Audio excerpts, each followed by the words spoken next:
Berikut perkembangan terbaru dari berita jatuhnya pesawat T-50I Golden Eagle milik TNI Angkatan Udara di Desa Ngigil, Kecamatan Kradenan, Kabupaten Blora, Jawa Tengah pada Senin 18 Juli 2022. Seperti diberitakan sebelumnya, pesawat latih tempur milik TNI Angkatan Udara jatuh di wilayah pegunungan Desa Ngigil, Kecamatan Kradenan, Blora, Jawa Tengah pada Senin 18 Juli 2022 malam.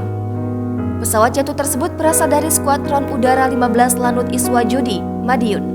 Pesawat yang diawaki satu penerbang itu dilaporkan mengalami kecelakaan saat melakukan latihan naik Tactical Intercept Senin malam 18 Juli 2022. Dan Dim 07 Blora, Letkol Infanteri Andi Sulistyo mengungkapkan kondisi pilot pesawat TNI Angkatan Udara jenis T-50I yang jatuh di Desa Ngigil, Kecamatan Kradenan, Kabupaten Blora.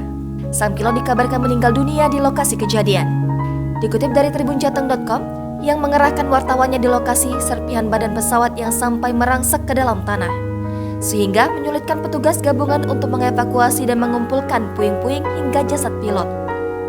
Dan Dim 07 Blora, Letkol Infanteri Andi Sulistyo mengungkapkan kondisi temuan beberapa bagian jasad yang diduga sang pilot. Dikatakannya awak pesawat hanya ada satu orang.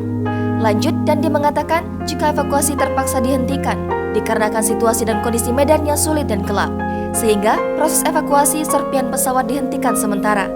Seperti diketahui, sampai sekarang TNI Angkatan Udara masih melaksanakan pengamanan lokasi jatuhnya pesawat T-50I masih dilakukan. TNI Angkatan Udara tengah melakukan evakuasi dan pengamanan di lokasi jatuhnya pesawat tempur T-50I Golden Eagle. Diketahui, puing-puing yang jatuh di Desa Ngigil, Kecamatan Kradenan, Kabupaten Blora dipastikan milik TNI Angkatan Udara jenis T-50I. Kepala Penerangan Lanut Iswajudi, Mayor Sus Yuda Pramono membenarkan kejadian tersebut. TNI Angkatan Udara kini tengah melakukan evakuasi dan pengamanan di lokasi jatuhnya pesawat tempur T-50I Golden Eagle. Jangan lupa subscribe, share, komen, dan like ya!